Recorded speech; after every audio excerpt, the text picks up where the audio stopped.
जब 4 तारीख को रिजल्ट आएगा ना, तो आपको यह साफ हो जाएगा कि इंडी अलायंस तो दौड़ में था ही नहीं। मैं ये मानता हूं कि इस बार भारतीय जनता पार्टी के जितने प्रत्याशी खड़े हैं उनके सामने कोई चुनौती नहीं है। अमित शाह जी वो शेर है जिसकी दहाड़ से पाकिस्तान भी कांप जाता है। तो क्या लालू जी बात कर रहे हैं बेतुका बात, हमको तो समझ में नहीं आ रहा है। नमस्कार, आप देखना शुरू कर चुके हैं लाइव वीडियोस को। मेरा नाम अभिषेक है। बीजेपी के राष्ट्रीय सचिव ऋतुराज सिन्हा आज मुजफ्फरपुर आए थे। इस दौरान उनका भव्य तरीके से स्वागत किया गया है। वो जगह जगह घूम रहे हैं, लोकसभा चुनावों को लेकर युवा संवाद कर रहे हैं, लोगों से समर्थन मांग रहे हैं, युवाओं को जोड़ने की बात कह रहे हैं। वहीं उनका भव्य तरीके से मुजफ्फरपुर में स्वागत किया गया, जिसके बाद उन्होंने युवा संवाद भी किया है और कई बातों को लेकर उन्होंने निशाना साधा है। लाइव सिटी से इंटरव्यू में क्या कुछ कह रहे हैं, पहले आप वो सुनिए। मैं पूरी तरह से आश्वस्त हूं कि इस क्षेत्र की जितनी सीटें हैं वो सभी अगर आने वाले चरणों में भारतीय जनता पार्टी को जाने वाली हैं। क्षेत्र का क्या बच्चा, क्या बूढ़ा, क्या जवान, क्या महिला और क्या समाज का कोई भी वर्ग मोदी जी का लहर है। लोगों ने मान लिया है, ठान लिया है कि लाना है तो मोदी को। विपक्ष कह रहे हैं कि मोदी लहर जिंदाबाद जिंदाबाद उत्साह देखने को मिल रहा है। मोदी लहर नहीं है। देखिए, जब 4 तारीख को रिजल्ट आएगा ना, तो आपको यह साफ हो जाएगा कि इंडी अलायंस तो दौड़ में था ही नहीं। और ये दुर्गत आपको देखने को मिलेगी पूरे देश में, और बिहार अगुवाई करेगा। इंडिया अलायंस का सुपड़ा साफ होने वाला है। मैं ये मानता हूं कि इस बार भारतीय जनता पार्टी के जितने प्रत्याशी खड़े हैं उनके सामने कोई चुनौती नहीं है। उनके पास बस एक ही काम है कि जनता के बीच जाकर उनसे विनम्र आग्रह करना है कि पूरी संख्या में निकले और मतदान केंद्र तक आए और मोदी जी को आशीर्वाद दे। आज 5 सीटों पर चुनाव हो रहे हैं, झंझारपुर हो, अररिया हो, सुपौल हो, क्या माहौल लग रहा है? देखिए, ये चरण भी बहुत मजबूती का चरण है भारतीय जनता पार्टी का, और मैं मानता हूं कि जैसे जैसे चुनाव आगे बढ़ेगा वैसे वैसे और मौसम भारतीय जनता पार्टी का और बनता जाएगा। अच्छा, अमित शाह को लेकर लालू यादव ने एक बयान दिया है कि डर गए हैं इसलिए जंगल राज वाली बात बोल रहे हैं। देखिए, अमित शाह जी वो शेर है जिसकी दहाड़ से पाकिस्तान भी कांप जाता है। तो क्या लालू जी बात कर रहे हैं बेतुका बात, हमको तो समझ में नहीं आ रहा है। अच्छा, मुजफ्फरपुर में अजय निषाद जो आपके सांसद रहे हैं वही आपके विपक्ष में चुनाव लड़ रहे हैं, कितना नुकसान होगा आपके साथ? देखिए, अजय निषाद जी और उनके साथ अन्य जितने भी लोग थे, भाजपा एक अनुशासित पार्टी है। ये मोदी जी का चुनाव है। पार्टीज अपना सिंबल विभिन्न कारणों से बांटती है। कभी किसी को टिकट मिलता है, कभी किसी को टिकट नहीं मिल पाता है। मुझे इस बात का खेद है कि अजय निषाद जी जैसे अच्छे व्यक्ति हतोत्साहित होकर उन्होंने एक बड़ा गलत कदम ले लिया। लेकिन मेरी उनको शुभेच्छा है। मैं ये मानता हूं कि वो ठीक रहें, स्वस्थ रहें।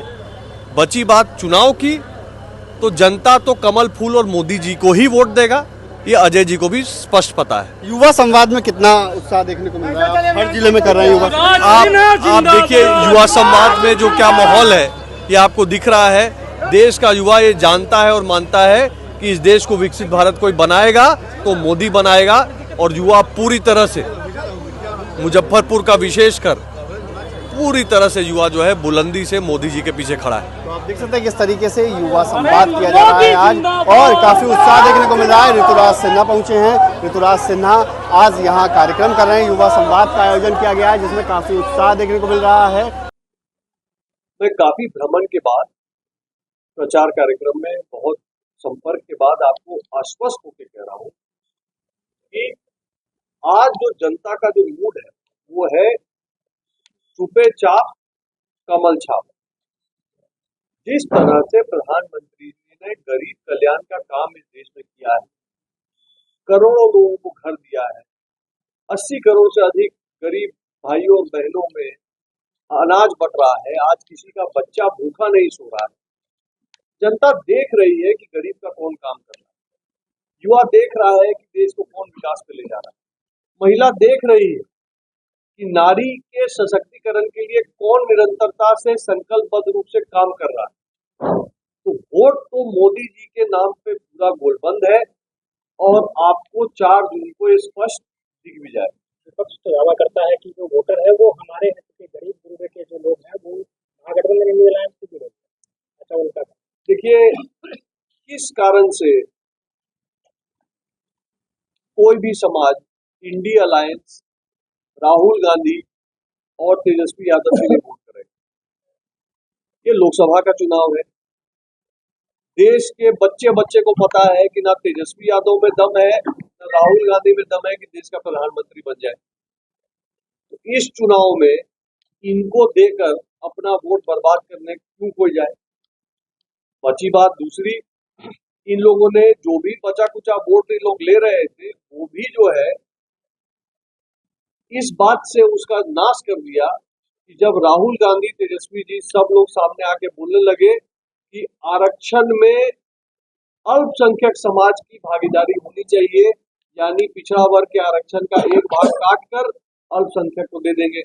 एससी समाज का आरक्षण जो दिया है बाबा साहब ने, उसका एक भाग काट कर अल्पसंख्यक को दे देंगे। तो जो भी उनका थोड़ा बहुत वोटर था वो भी देख चुका है। ये लोग चुनाव आते के साथ आरक्षण का बात करते हैं, चुनाव आते के साथ अल्पसंख्यक के तुष्टीकरण का बात करते हैं। कोई इनका पॉजिटिव एजेंडा देश के लिए नहीं है, देश को आगे बढ़ाने की कोई योजना नहीं है। और ये देखते हुए उनके मतदाताओं में भरपूर उदासीनता है जो साफ साफ दिख रही है।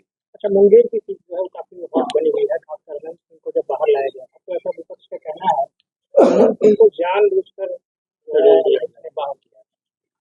देखिए, अब तो एक राजनीति में एक नया ट्रेंड आ गया है कि हर एक चीज का दोषारोपण भारतीय जनता पार्टी पे कर दिया जाए। अब किसी के ऊपर जो है रेड पड़ रहा है तो वो भी भारतीय जनता पार्टी करा रही है, और कोई छूट रहा है तो वो भी भारतीय जनता पार्टी करा रही है। तो पहले आप तय कर लीजिए कि रेड करा रहे हैं या छुड़वा रहे हैं कि क्या कर रहे हैं। सीधी सी बात यह है कि क्या जो एनफोर्समेंट एजेंसी है, जो कानून लागू करने वाली एजेंसी है, ईडी हो, सीबीआई हो, पुलिस हो, क्या वो काम करना बंद कर दे। मैं आपको एक तथ्य बताता हूं जो आप चेक कर लीजिएगा। इस देश में मात्र 3%, 100 में से 3 ईडी के केस पॉलिटिशियन लोगों पे होते हैं।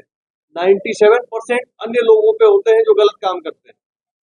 लेकिन लगता है कि पूरा का पूरा ईडी खाली जो है पॉलिटिशियन पे लगा हुआ है। अरे भाई, सीधी सी बात क्या है कि जो 97% अन्य लोग हैं जो गलत काम कर रहे हैं उनका रोज मीडिया छापता नहीं है।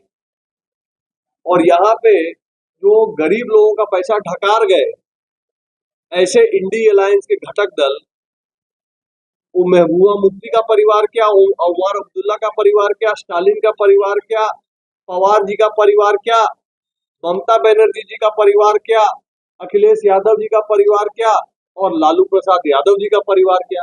ये लोग जो गरीब का पैसा ढकार गए हैं उसका हिसाब देने की बात आती है तो ये लोग कहते हैं कि भाई दुरुपयोग हो रहा है, दुरुपयोग हो रहा है। तो ऋतुराज सिन्हा ने कई बातें कही हैं। ऋतुराज सिन्हा ने साफ साफ कहा कि लालू यादव को लेकर कहा है, वहीं साथ ही साथ अजय निषाद को लेकर कहा है। इतना ही नहीं, बिहार में जो चुनाव हो रहा है, वोटिंग हो रही है, उसको लेकर काफी उत्साह है। उन्होंने साफ साफ कहा कि मोदी जी देख लीजिएगा, रिजल्ट आएंगे तो रिजल्ट में मोदी लहर आपको दिखाई देगी। मोदी लहर है, विपक्ष की बातों पर ध्यान मत दीजिए, मोदी लहर है।